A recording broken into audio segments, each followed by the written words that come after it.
Marcos, en el libro de Marcos, capítulo 1, vamos a ver, y he titulado este tema, Jesucristo, Dios compasivo y misericordioso.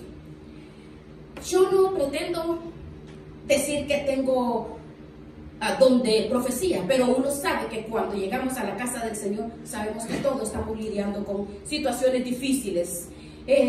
Muchas personas luchan fuertemente con la ansiedad, con el temor, con el dolor, la tristeza, la amargura, el descontento, la depresión, enfermedades, situaciones duras.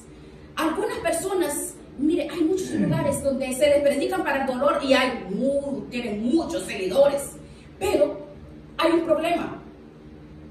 El problema es que cuando nosotros tenemos conciencia de que nosotros estamos en manos de Dios. Dios es misericordioso y tierno. Es bonito que nos hablen del dolor, de la tristeza, de la necesidad, de la depresión, pero sí es importante saber que en medio de todas esas cosas nosotros tenemos que tener la convicción segura de que estamos en un mundo donde las cosas no son como debieran de ser. Y no importa si una persona es rico, es pobre, si es una persona famosa, si es una persona desconocida, no importa la etapa en la vida en que la encuentra una persona. No importa. La tristeza, el dolor, son las experiencias más democráticas de la vida humana. ¿Por qué? Porque lamentablemente tenemos que reconocer que no reaccionamos apropiadamente en medio de una situación.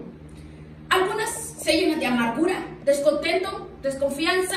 Otros se sumergen en una profunda depresión, se aíslan de los demás o simplemente tratan de encontrar un escape que nos ayude a olvidar la realidad de que están en problemas. Bien, bueno, yo quiero mostrarles a ustedes que hay una alternativa diferente. Al ver a Jesús actuando en todos los capítulos que encontramos en Marcos, veamos por favor, abramos nuestras Biblias, Marcos capítulo 1, y estaremos viendo un pasaje un poquito extenso del 21 al 45, veamos. Marcos capítulo 1, veamos lo que nos dice Jesucristo, tierno y compasivo. Vamos a ver los detalles en cómo Jesucristo generalmente nos muestra la autoridad y el poder de Jesucristo manifestándose de diversas maneras aquí en este pasaje.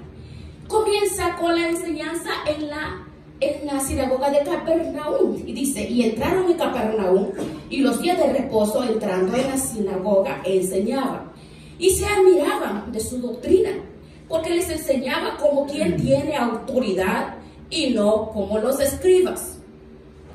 Capernaum era un puerto marítimo al noreste de Galilea, en donde el Señor estableció por lo menos un tiempo ahí su cuartel general, digamos, durante su ministerio en esta región. Tanto así que Mateo se refiere a Capernaum en una ocasión como la ciudad del Señor, Mateo 9:1.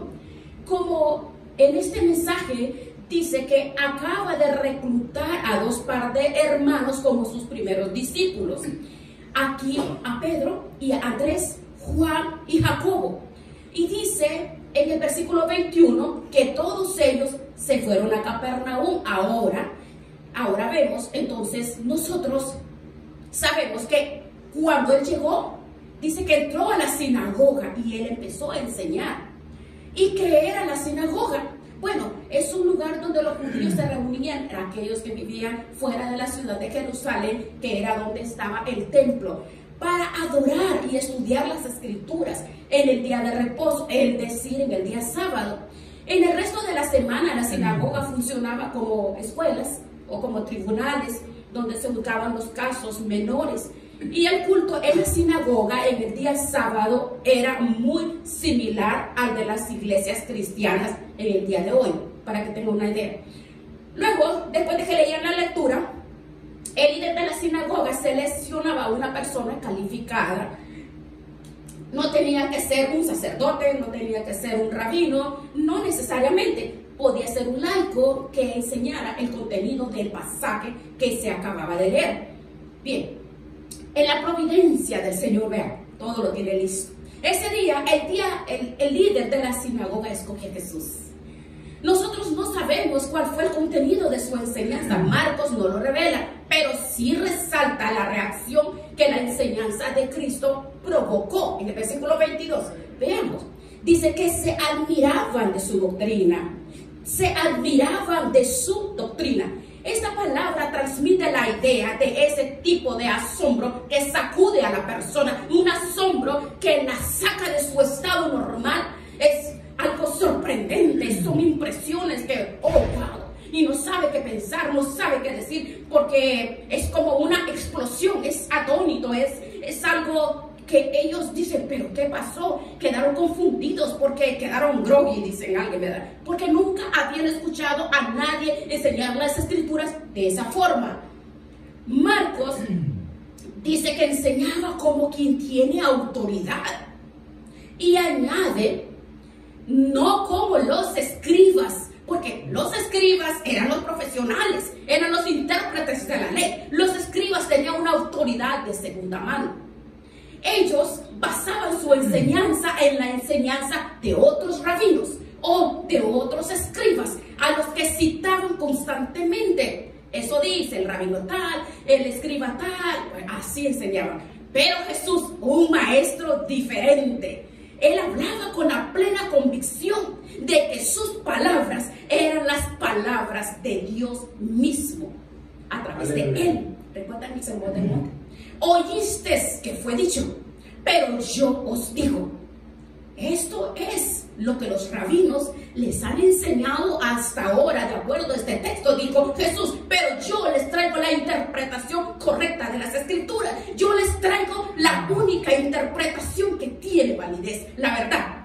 Ahora, imagínense la reacción de los escribas al escuchar las enseñanzas de Jesús y al percibir la reacción de las personas. Estos hombres eran la élite religiosa de Israel.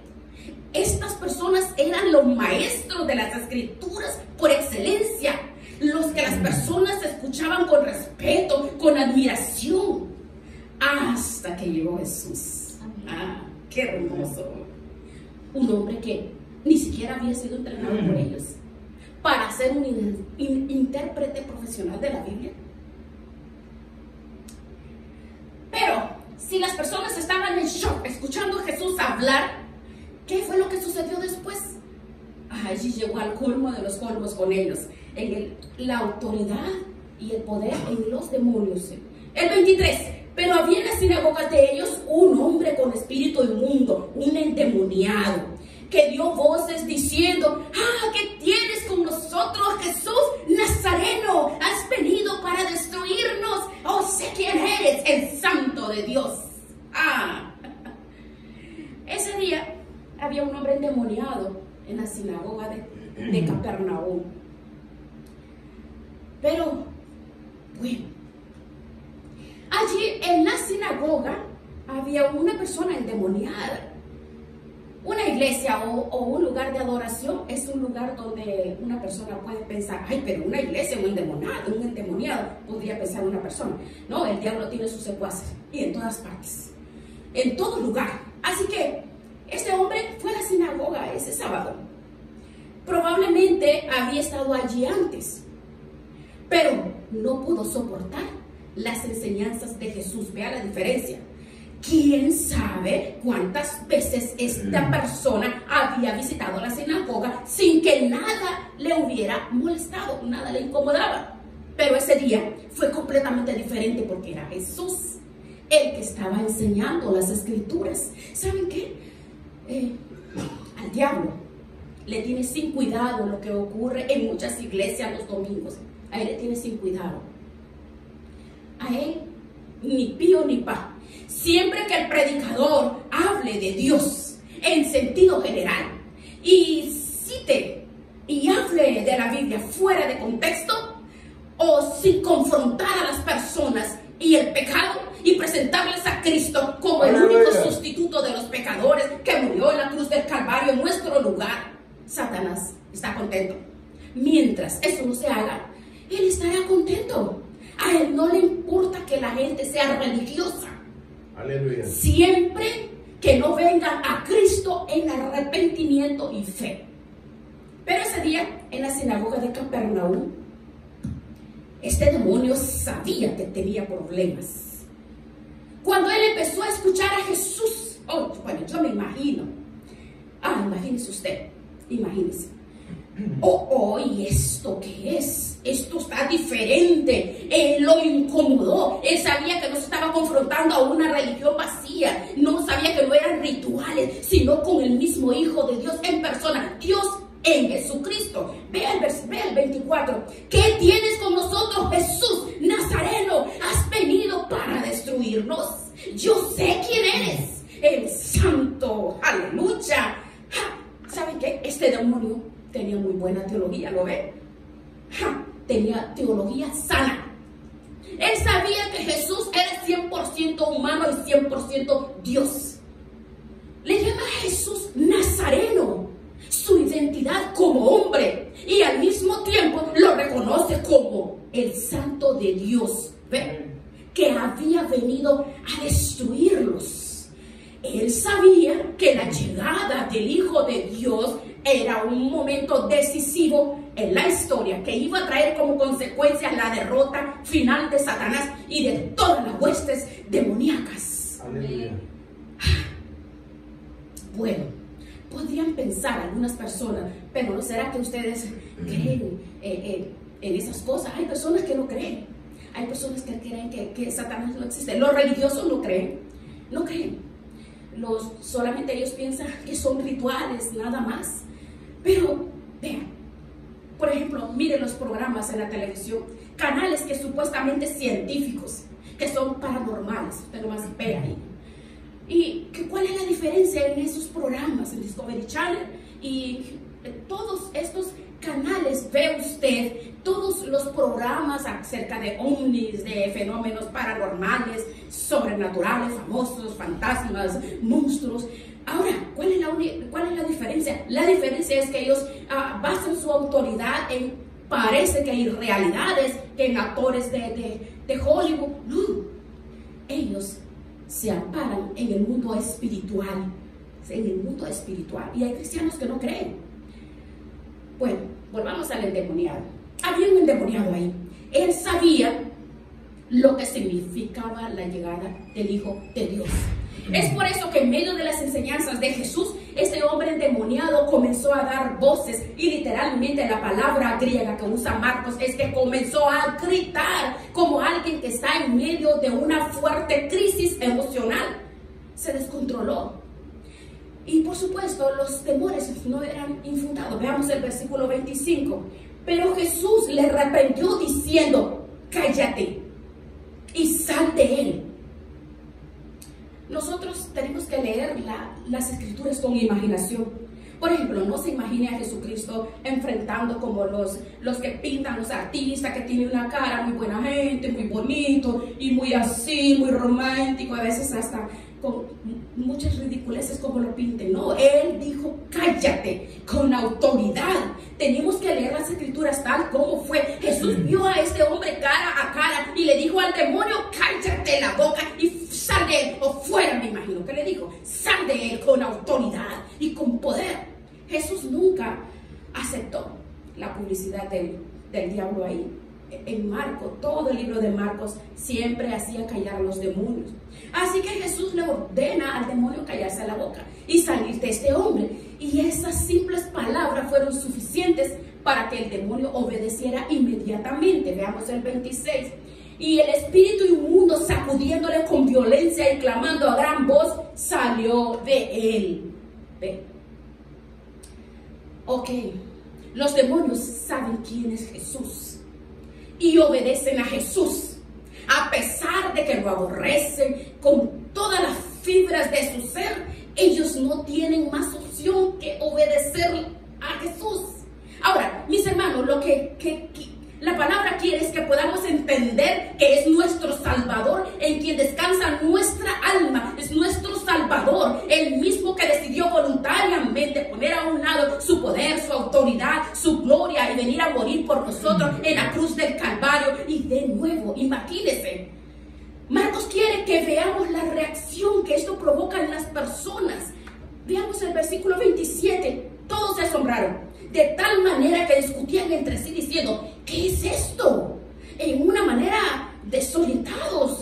¿Qué es esto? ¿Qué es esta nueva doctrina? ¿Qué es esto? ¿O qué está pasando? Que con autoridad manda aún a los espíritus inmundos y le obedecen. Y muy pronto se difundió su fama por toda la provincia alrededor de Galilea.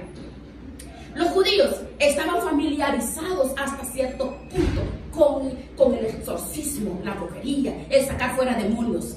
Pero las personas que pretendían que hacer ese tipo de cosas usaban fórmulas, encantamientos, brujería para expulsar a los demonios, supuestamente, ¿verdad? Pero eso no fue lo que hizo Jesús. Eso no fue lo que hizo Jesús. Él simplemente ordenó y el demonio obedeció. Cállate y sal de él. Así de sencillo. La palabra que sale de su boca fue la misma que creó y sostiene el universo, a la que ni siquiera los demonios se pueden resistir. ¿Ustedes recuerdan aquel episodio que dice en Mateo y en Lucas, en Marcos no aparece, de un centurión que le pidió a Jesús que sanara a su criado, a uno de sus criados, que estaba gravemente enfermo? Los centuriones eran comandantes del ejército romano que tenían bajo su mando una centuria, y una centuria está compuesta por 80 soldados. Y este centurión, este hombre de autoridad, viene a Jesús y le pide que sane a su criado. Y Jesús le dice: yo iré y le sanaré. Pero él responde con estas palabras: Señor, no soy digno de que entres bajo mi techo, solamente di la palabra y mi criado sanará, porque también yo soy hombre bajo autoridad y tengo bajo mis órdenes soldados. Y a este digo: ven, y va, y al otro: ven, y viene, y a mi siervo: haz esto, y lo hace. ¿Sabe lo que ese hombre le está diciendo a Cristo? Señor, tú tienes autoridad sobre todas las criaturas, sobre todos los elementos, sobre todo el universo. Cuando tú das una orden, toda la creación debe obedecerte. Así como cualquiera de mis soldados o cualquiera de mis criados me responde a mis órdenes que yo doy. Nada ni nadie puede resistir tu voz de autoridad. Eso le dijo el centurión. Por eso es que Jesús se asombra al ver la fe de este hombre que ni siquiera era judío. Al oírlo, Jesús se maravilló y dijo a los que le seguían: oh, de cierto os digo que ni siquiera en Israel he hallado tanta fe como en este hombre. Mis hermanos, nosotros podemos confiar plenamente en nuestro bendito, en nuestro glorioso, nuestro Salvador, nuestro Dios todopoderoso, que es Jesucristo, porque nadie ni nada se resiste a su autoridad, independientemente de las circunstancias, necesidades, enfermedades, toda la situación, todo está al alcance de Él. Él es el poderoso. ¿Por qué tenemos que confiar en Él? Porque Él es nuestro Salvador. Veamos el 29. Miren, la autoridad de Jesús en su enseñanza sobre los demonios. Ahora la autoridad de Jesús sobre las enfermedades. Dice: al salir de la sinagoga, vinieron a casa de Simón y Andrés con Jacobo y Juan. Y la suegra de Simón estaba acostada con fiebre, y enseguida le hablaron de ella. Entonces él se acercó y la tomó de la mano y la levantó, e inmediatamente le dejó la fiebre y ella le servía. Aleluya. Jesús sale de la sinagoga con Juan y Jacobo, Pedro y Andrés, y se dirigen a casa de Pedro, donde se encuentra su suegra, que estaba acostada con fiebre. Y Lucas, que era médico, dice que tenía una gran fiebre, Claro, él era médico, o sea, estaba bien enferma. Pues no es como dicen los católicos, ¿verdad? Que Pedro tuvo mujer, tuvo esposa, ¿verdad? Ahí dice que ahí lo levantó, lo sanó a su a su suegra. Era un hombre casado, evidentemente, ¿verdad? Entonces se llevaba tan bien, ¿verdad? Porque de inmediatamente llegó, ¿verdad?, para que la sanara. No dijo, no, ahí déjenla que se muera. ¿Verdad? Amaba mucho a su suegra. Y vemos sorprendente la sencillez con que Marcos narra este milagro de sanidad. Véalo en el versículo 29. Sí, imagínense que es sorprendente de la forma como Marcos lo dijo de una forma tan sencilla. Jesús la tomó de la mano, la levantó. De inmediato la fiebre se fue y ella le servía. Nosotros no sabemos si la suegra tenía una infección, si era un ataque viral, si era cualquier otra enfermedad. Nosotros no sabemos. Pero así como el demonio obedeció de inmediato la orden de Jesús, el cuerpo de esta mujer reaccionó a su poder y autoridad, a su palabra. Solo habló y todos. Ahora, recuerde que un médico dijo que tenía una fiebre, posiblemente una infección, pero dice que inmediatamente la fiebre desapareció, de inmediato, y ella no tuvo que guardar cama ni convalecencia, no, nada de eso. De inmediato sanó y se paró y sirvió a Jesús. De una vez se levantó y empezó a servirle. ¿Cuándo fue la última vez que nosotros cuando tenemos fiebre y bueno, quedamos bien apaleados después de la fiebre, ¿verdad? Pero Jesús sanó a esta mujer y ella saltó de inmediato, dice, de la cama y comenzó a servirle. Ahora, los evangelios nos hablan de biografías teológicas.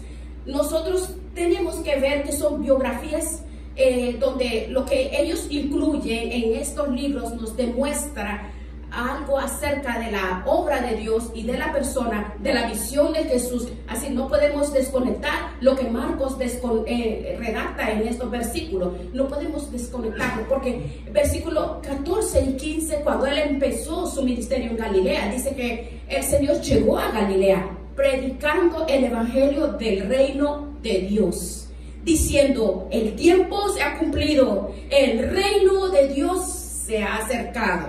Amén.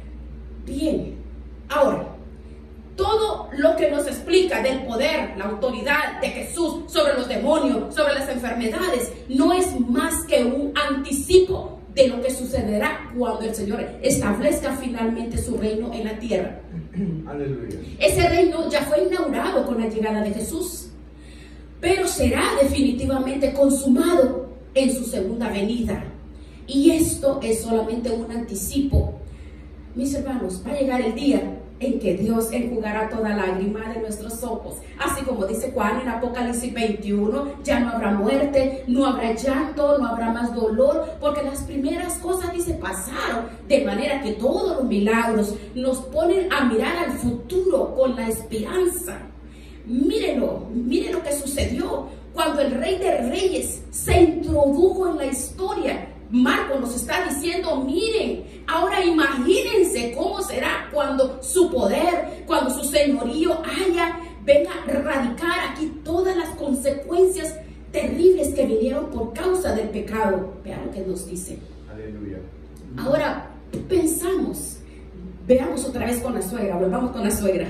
Estaba débil y enferma, recuerden, momentáneamente inutilizada por la fiebre, hasta que llegó Jesús y la restauró y la levantó. Fue un milagro.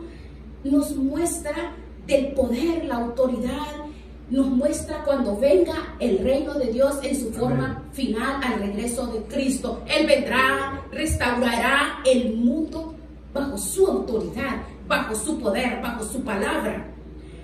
Pero también que todo lo que estamos viendo estaba sucediendo en el día de reposo. Recuerden, no olviden, estamos todavía en el mismo día cuando Jesús fue a la sinagoga, cuando predicó la palabra, cuando sacó al demonio, fue en el mismo día.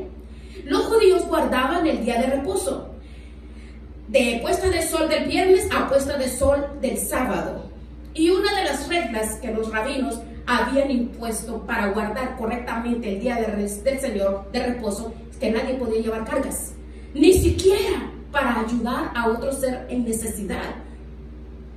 Para que tengamos una idea, cuando un fariseo, que eran tan estrictos en guardar la ley, así son ellos, salían de camino en el día de reposo y caía un aguacero, según los rabinos, este hombre debía de quedarse de pie esperando que la ropa se seque, porque caminar con ropa mojada era una carga. Imagínense. Ni siquiera placas podían usar porque era una carga. Oye, eran bien estrictos, terriblemente estrictos. Eso nos permite a nosotros entender lo que Marcos sigue diciendo en el versículo 32. Cuando llegó la noche, y él aclara, luego que el sol se puso, o sea, ya terminó el día de reposo, recuerden, le trajeron todos los que tenían enfermedades y a los endemoniados. O sea, ellos esperaron, terminó el día de reposo, ahora podemos llevar a todos los enfermos para que Jesús los sane. Vamos a llevar a todos estos enfermos. Y toda la ciudad se agolparon a la puerta y dice que sanó a muchos que estaban enfermos de diversas enfermedades y echó fuera muchos demonios y no dejaba hablar a los demonios porque le conocían. Vean, con todo lo que había sucedido hasta ese momento, la fama de Jesús se había esparcido como pólvora por todos lados. Así que muchísima gente se acerca a la casa al final del día de reposo llevando personas enfermas, y debemos suponer que había todo tipo de enfermedad ahí, muchos que habían sido oprimidos por demonios, a los cuales Cristo no les permitía hablar. Así dice paralelo en Lucas, nos dice que muchos demonios salían dando voces diciendo: tú eres el Hijo de Dios. Pero él los reprendía y no les dejaba hablar porque él sabía que él era el Cristo. Ellos sabían. Ahora, los demonios tienen buena teología, ¿ven? Ellos conocen perfectamente quién es Jesús, pero no por eso se someten gozosamente y voluntariamente a la autoridad de él y señorío. Por eso que Santiago, vean, Santiago 2:19. Tú crees que Dios es uno, o bien haces, pero los demonios también creen y tiemblan. Hay muchas personas que tienen la fe de los demonios. Ellos saben quién es Jesús. Ellos saben que Jesús es el Mesías, pero no se someten a Jesús. ¿Ven? Ahora, ¿qué tan grave eran los enfermos que traían al Señor Jesucristo? Bueno, eran personas que tenían fiebre, como la suegra de Pedro, que tenía un dolorcito de cabeza, porque el texto dice aquí diversas enfermedades. Bueno, para que tengamos nosotros una idea del tipo de enfermo que Jesús sanaba, en los versículos 40 y 42 veamos la sanidad de un leproso. 40 y 42. Y vino a él un leproso rogándole en cada la rodilla, y le dijo: si quieres, puedes limpiarme. Y Jesús, teniendo misericordia de él, extendió la mano y le tocó y le dijo: quiero, sé limpio. Y así que él hubo hablado, al instante la lepra se fue de aquel y quedó limpio. La lepra ha sido casi totalmente erradicada en Occidente, pero en los días del Señor era una enfermedad muy temida, no solamente por las consecuencias físicas, no vamos a ver los detalles, pero era terrible la lepra, sino pues por las no podían, en la sociedad no los permitían, no los aceptaban, eran aislados de la sociedad. Ellos eran totalmente apartados de sus familias. Ningún judío se atrevía a tocar a un leproso, no solo por temor a contagiarse, sino también porque el contacto con ellos, con lepra, traía como consecuencias impurezas ceremoniales. No podían estar en una ceremonia. Por cierto tiempo, esa persona que había tocado al leproso no podía participar de las ceremonias religiosas en el templo, no lo recibían. Y eso explica que en medio de este gentío, alrededor de Jesús, el leproso pudo llegar a Jesús. Ahora imagínese usted, a medida que el leproso avanzaba, la gente le daba el espacio, lo dejaba pasar. Por eso él llegó directamente donde Jesús. Los leprosos debían de vivir fuera de la ciudad, agrupados en colonias, sin ningún contacto humano con nadie, sin familia, sin amigos, sin afecto, sin esperanza. Imagínense, A veces leemos nosotros la Biblia y no nos ponemos en el lugar de lo que leemos ahí, de lo que sucede. Ahora, un leproso carecía de cosas tan simples y a veces tan importantes como un apretón de manos, un abrazo, una palabra, una sonrisa. El hecho de que alguien le sonriera o le compartiera una buena noticia, pero ellos no podían participar de nada, de ninguna fiesta, no podían visitar la sinagoga, no podían a nadie, estaban alistados, no podían mezclarse con personas en ningún lugar. Literalmente era como eran muertos en vida. Solo imagínense. De alguna forma este leproso recibe información acerca de Jesús, que era piadoso, misericordioso, y estaba totalmente convencido de que el Señor era capaz de sanarlo, a pesar de que su lepra era tan avanzado. Aquí Lucas otra vez dice, acuérdense que era médico, Lucas dijo que estaba lleno de lepra, dice que estaba terriblemente lleno de lepra, pero la fe que este hombre tenía en Jesús era más grande que su enfermedad. En el versículo, veamos el 41, lo que dice 40. Oh Señor, si quieres, puedes limpiarme. Si quieres, puedes limpiarme. En otras palabras, yo sé, Señor, que tú tienes todo el poder, toda la autoridad para hacer que esta lepra desaparezca por completo de mi cuerpo, con solo que tú, con tu palabra. Ahora, tu voluntad y tu decisión, eso es suficiente para que yo quede sanado. Y el Señor le confirma que el leproso tenía razón. Vean el versículo 41, véalo. Y Jesús, teniendo misericordia de él, qué hermoso, extendió la mano y le tocó. Recuerde que no se podían tocar. Y le dijo, quiero ser limpio. Oh, qué maravilloso. Probablemente este fue el primer contacto físico que este hombre recibía en años, quién sabe cuántos años. El primer contacto físico que este hombre, mire, esta acción de Jesús de tocar al leproso eso fue inusual. Nadie lo hacía, porque Mateo, Marcos, Lucas mencionan este detalle. Nuestro Señor Jesucristo no era un milagrero profesional. Él era un Salvador compasivo, misericordioso. Él es misericordioso, compasivo. Él a distancia pudo haberle dicho, sí quiero. A distancia, sé limpio. Pudo haberle dicho, sé limpio. Con solo el poder de su palabra, porque Él es Dios. Él es Dios, el sanador, el abogado. Él es el médico. Él se lo dijo. Y así cuando Él hubo hablado, al instante se fue. Y quedó, dice, totalmente limpio. Así que entonces desde el principio pudo haberlo sanado, pero solo con el poder de su voz, de su palabra, con una orden. Porque Él es tierno, compasivo, misericordioso, amoroso. Él es tierno, el amor de Dios.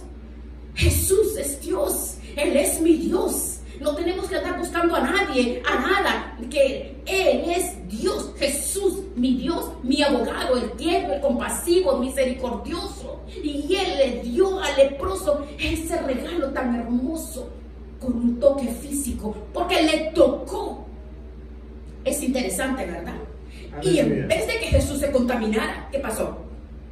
Por haber tocado al leproso, el toque de Jesús hizo que el leproso quedara purificado. Vean lo que pasó después. ¿Qué pasó después? Cuando él entra en contacto con la suciedad, que es la sociedad, porque la sociedad tiene llena de suciedad. Cuando Jesús entra en contacto con el mundo, ¿cómo se va a ensuciar? Si Él es Dios, porque su mano tiene el poder de limpiar, de restaurar, de sanar. La fe, que tenemos que verlo a Él, la fe, porque es la autoridad, el poder, la seguridad, la confianza, la autoridad de Él sobre la enfermedad, sobre las enfermedades, sobre los demonios, sobre herencias ancestrales. Todo tenemos que tener la confianza, la convicción de la seguridad del poder de Dios en mi vida. En este versículo, hasta acá hemos visto el poder que Jesús, imagínense como si fue Jesús cómo trabajó en la obra, como hombre, Dios como hombre, cómo trabajó. Y nosotros, como hombres, somos hombres. Jesús fue hombre como nosotros, no fue superhombre, porque dice que fue 100% hombre y 100% Dios, porque Jesús es Dios. Pero podemos ver el Señor todo lo que hizo, todo. Recuerde que todo lo que estamos viendo lo hizo en un solo día. Y nosotros nos cansamos con ir a orar por una persona, o no queremos ir a orar por las personas. Qué desgracia, ¿verdad? De verdad es una desgracia esa. Que no tengamos la ternura, la bondad, la misericordia, la tristeza por las almas que están enfermas, que se están muriendo, porque no podemos. Solo yo, primero yo, segundo yo, el yo-yo. Dice, Jesús vino como hombre a hacer su voluntad. Vino a través del tabernáculo de Jesucristo, se hizo hombre. Veamos aquí. Jesús, hombre totalmente. Ahora, Jesucristo. Veamos este versículo. Jesús no tenía pecado. Jesús 100% hombre. El Dios, el dueño de todas las almas. Como hombre dice que se cansaba. Jesús no era un Superman, fue hombre como tú y como yo, 100%. Él hizo la voluntad de su Padre y esa determinación gobernó su vida, esa determinación gobernó su agenda. Versículo 37. Levantándose muy temprano, siendo aún muy oscuro, salió y se fue a un lugar desierto y ahí oraba. El Señor nunca permitió que las presiones de la gente, ni siquiera las necesidades legítimas de las personas, le estorbaran su comunión con su Padre Celestial. No solamente porque Él amaba a su Padre, Él amaba estar con su Padre. Él sabía, como Dios, que Él no podía como hombre llevar la obra que Él mismo se comentó, a menos que dependiera totalmente, porque recuerde que Dios es espíritu. Y si Dios es espíritu, Jesús 100% hombre, 100% Dios, pero como hombre se sujetaba a Dios el espíritu. En Efesios 6 dice que nos habla acerca de la relación, de la oración. Cristo Jesús, el tabernáculo, Dios encarnado en Dios, dependía de la oración y tenía una agenda muy ocupada. Él sí atendía la obra. Bueno, yo no sé si todos son, pero debo confesar que muchas veces, más de lo que yo quisiera, me he visto a mí misma orando apresuradamente. ¡Ay, qué vergüenza! Dejando de orar, ¡qué vergüenza! Porque tengo muchas cosas que hacer. ¡Qué vergonzoso eso, ¿verdad? ¿Sabe qué? Debe de ser al revés. Es precisamente cuando estamos más ocupados, cuando tenemos la agenda más llena, que es cuando más necesitamos depender más de Dios en oración. Tenemos el ejemplo, Dios hombre. Imagínese a un jardinero que deja de amellar sus tijeras porque está demasiado ocupado como para perder el tiempo y afinar sus cosas esas con las que va a ir a cortar. ¿Sabe qué va a suceder con ese jardinero? Que va a perder más tiempo y energía haciendo un trabajo mediocre por no contar con los instrumentos adecuados. Amén. Vean. Muchas veces escucho a los creyentes decir, ay, sí, hermana, sí, yo sé que tengo que leer la Biblia, ay, sí, hermana, yo sé que tengo que orar, ay, yo sé que tengo que apartar ese tiempo cada mañana para estar a solas con el Señor, ay, yo quisiera, ay, pero no puedo, ay, no puedo. Y lamentos hipócritas. Porque mire, la mayoría de los casos no es falta de tiempo. Yo creo que ese es un problema de prioridades. Un problema de prioridad que revela al mismo tiempo un problema del corazón. El corazón. Nosotros sacamos el tiempo para lo que nos parece importante. Ese es el problema. Lo que quiero, lo que me gusta. Y sacamos el tiempo para lo que más nos gusta hacer. ¿Sí? ¿Es cierto o no? ¿Verdad que es cierto? Sí, claro que sí. Nosotros sacamos el tiempo para lo que nosotros queremos nada más. Si no, vea, en el día del juicio va a ser probado de que de los cristianos se van a dar cuenta en el día del juicio que el Facebook y el internet y todo eso sirve ¿para qué? Para distorsionar, para contaminar y para envenenarse los pensamientos.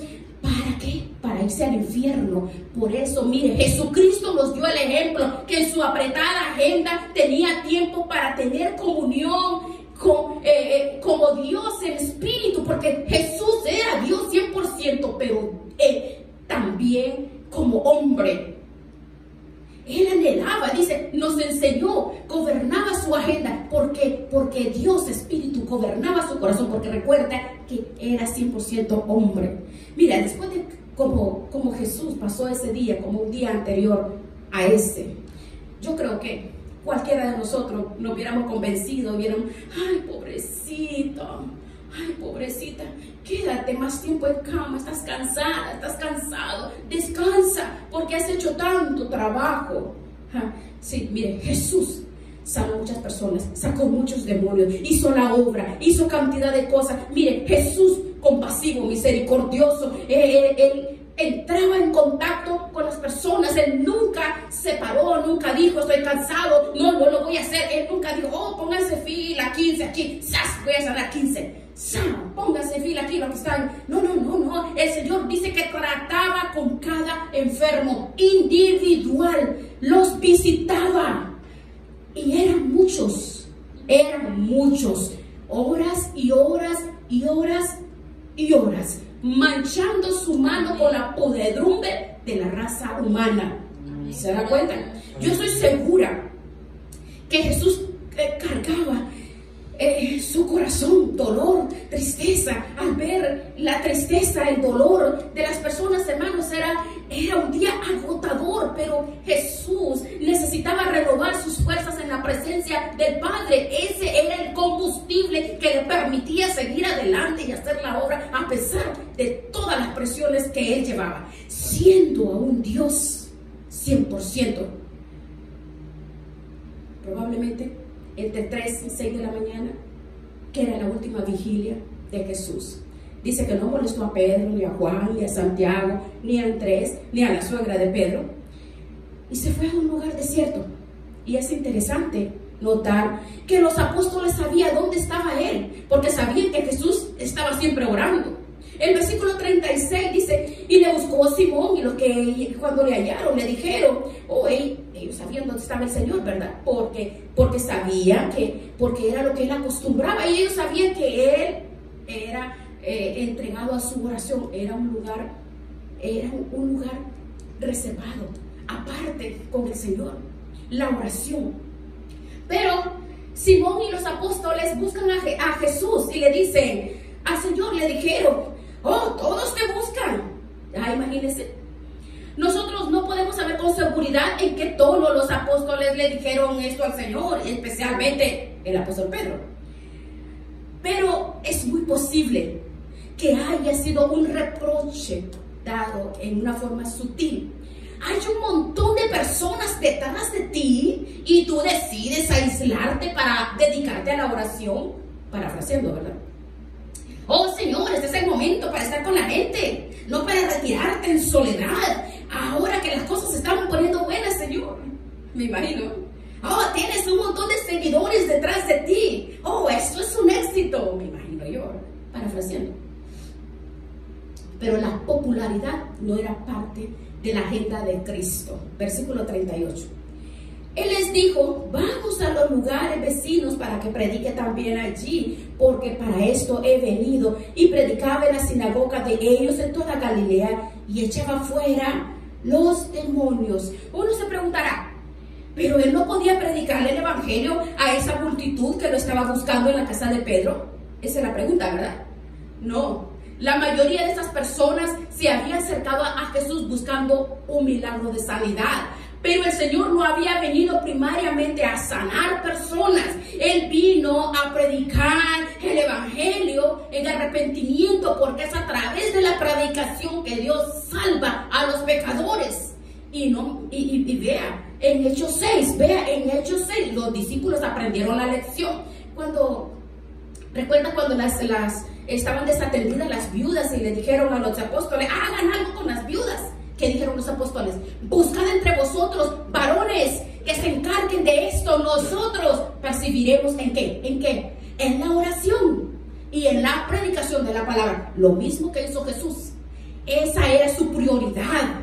De hecho, es muy probable que una de las razones por la que Cristo le encargó rigurosamente al leproso que no le contara a nadie lo que le había ocurrido era porque él no quería que la gente lo siguiera por motivos equivocados. Versículo 43, vea ahí.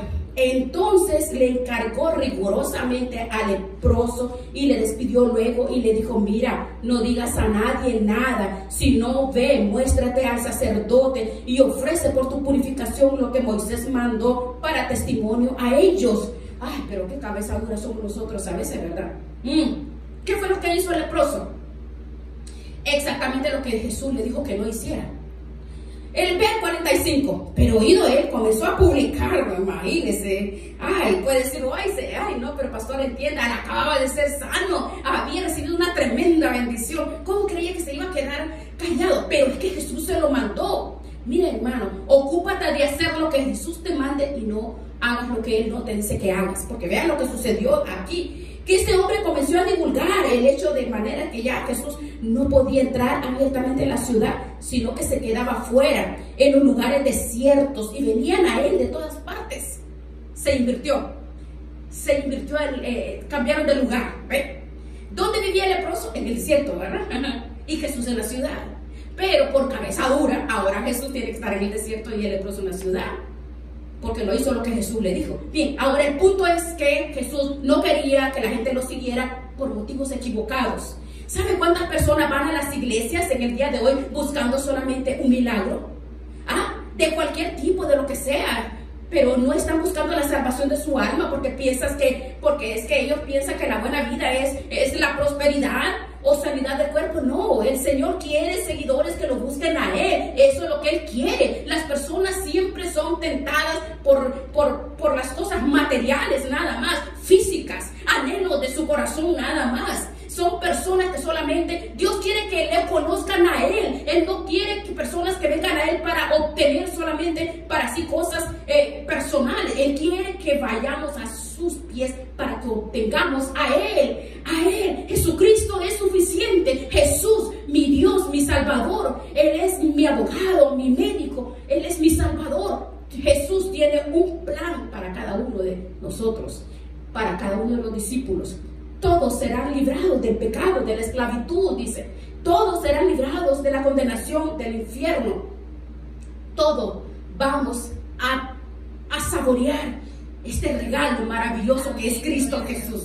Cuando estemos nosotros en medio de la dificultad, de necesidad, de enfermedad, sabe que la esperanza no es esperar que Dios haga lo que yo quiero. No, no, no. Nuestra esperanza es que Él haga lo que es mejor para nosotros. La voluntad de Él, lo que Él quiere con nosotros. Nosotros tenemos que aceptar las cosas, no importa lo que sea bueno, sea mal. Si estamos en el propósito de Dios, claro, todas las cosas nos ayudan a bien si estamos bajo la obediencia del patrón, del Jesús. Entonces Dios nos llevará de la mano porque Él sabe lo que nos conviene. Entonces es necesario que a través de muchas tribulaciones entremos en el reino de Dios. Amén. Hermanos, tenemos un gran Salvador en el que podemos confiar plenamente en medio del dolor, de la aflicción, de la enfermedad, de la aflicción, de todo. Él tiene poder absoluto sobre todas las criaturas, sobre todas las cosas. Dice: nada, ni la muerte ni la vida nos puede apartar de Romanos 8:35. Ni la muerte ni la vida, ni ángeles, ni principados, ni potestades, nada nos puede apartar del amor de Dios. Nada, nada. Nuestra fe tiene que estar conviccionada en Cristo Jesús, no en lo que yo puedo lograr, no porque yo quiero que me libre de esta aflicción, que me libre del problema, que me libre de la sanidad. No, hermanos, no. Lo importante es mi alma, porque que me sane, eso es pasajero. Pero hay que rogarle al Señor que me sane mi alma, porque mi alma es la eterna. Mi carne no, mi carne se la van a comer los gusanos. Si quiere Él que estemos enfermos, pues enfermos vamos a acabar. Un día vamos a ir donde Él está sentado en su trono, porque Él gobierna todas las cosas para su gloria, para la expansión de su reino. para el cuidado de su iglesia. Él nos cuida para bendecir a cada uno de quien Él compró con su preciosa sangre, bajo su voluntad. Somos preciosos en las manos de Dios, hermanos. Somos especiales. Él está ahí siempre. Tú no estamos solos. Él no nos bendice a control remoto. Él está aquí contigo. Ahí está al lado tuyo. Él está allí. Él es Dios. Jesucristo es nuestro glorioso Dios todopoderoso, nuestro Salvador Jesucristo. Nosotros tenemos que confiar y buscarlo a Él en medio de todo, hermano, en medio de las batallas. No importa, no bajemos la guardia, no podemos caer a ser débiles ni depresivos, ni negar la fe, ni sentirnos en cabizbajo, porque ¿qué es lo importante? No, miremos a Jesús, que se hizo hombre para morir por pecadores, pagó nuestros pecados, nuestras debilidades, todo. Él pagó en la cruz del Calvario. ¿Sabe? No es opcional, hermano. ¿Qué es lo que necesitamos? Necesitamos ir en arrepentimiento a Cristo, no para que me sane de mi enfermedad, no para que me quite el problema, no para que enderecen mis hijos, enderecen mi familia, o me libere, o que me traiga prosperidad económica. No, lo que nosotros necesitamos es reconciliarnos a cada instante con el Señor, confiando en Él, confiando en la obra redentora de Jesús. ¿Sabe qué es lo que pasa con la mayoría de las personas aquí en Capernaum? ¿Qué fue lo que pasó? Ese día escucharon las enseñanzas del Señor Jesús, que vieron sus milagros. ¿Saben qué fue lo que pasó? Nada. No pasó nada. Absolutamente nada pasó con todas esas personas en Capernaum. Ellos siguieron con sus vidas, como si nada hubiera pasado. Allí más adelante Jesús va a decir: Capernaum, Capernaum, que hasta el cielo fuiste levantada, hasta el Hades serás abatida, porque si en Tiro y en Sidón se hubieran hecho los milagros que se hicieron ahí, hace tiempo que se hubieran arrepentido del silicio y en ceniza, pero ellos siguieron siendo indiferentes.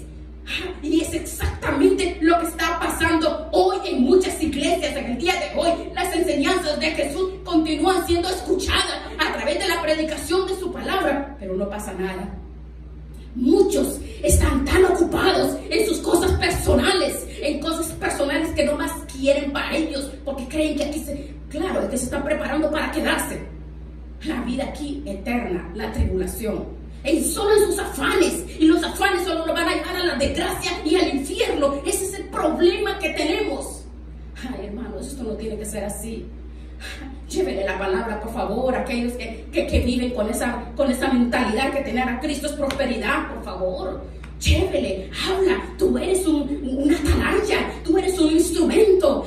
Pídele a Jesús que te dé la fuerza, la autoridad, dominio propio, para que lleves y levantes, para que sean transformados los corazones de las personas que están a tu alrededor. Tú no lo vas a hacer, pero Jesús, tú le pides, Él lo va a hacer. Él lo va a hacer. Él es el Salvador. Él es el que quiebra y convierte en una paz al corazón más duro que tú crees que está duro. Pídele que salve a esas personas que tú estás llorando, porque Él es compasivo. Él no desecha a nadie cuando tú le clamas, le oras, intercedes, pero clamor, intercesión, oración. Si no vas a ser como un Bugatti caminando, no va a caminar si no le pones gasolina. O no, tenemos que clamar, orar, interceder. El clamor, oración. Si tú no clamas, si no oras, si no ayunas, tarde o temprano Satanás te va a dar donde más te duele. Así es que vengamos a Cristo Jesús. Somos importantes para Él, y Él es Él en nosotros, no nosotros. Nosotros nada podemos hacer. San Juan 15:5 dice: nada podemos hacer sin la presencia de Dios, solo a través del ayuno, la oración. No solamente es estudio, ayuno, oración, entrega, búsqueda, clamor. Eso es lo único que va a sensibilizar nuestros corazones. Es lo único. La palabra del Señor dice que es espíritu y penetra hasta partir el alma, mi cuerpo, y ministra ese amor que Jesús, Dios, vino a través del tabernáculo Jesucristo a la tierra por amor a nosotros. Él siempre habla. Gracias. Vamos a darle gracias al Señor. Oh, gracias, Padre. Gracias te damos. Gracias. Ayúdanos que nuestros oídos estén atentos, que nuestro corazón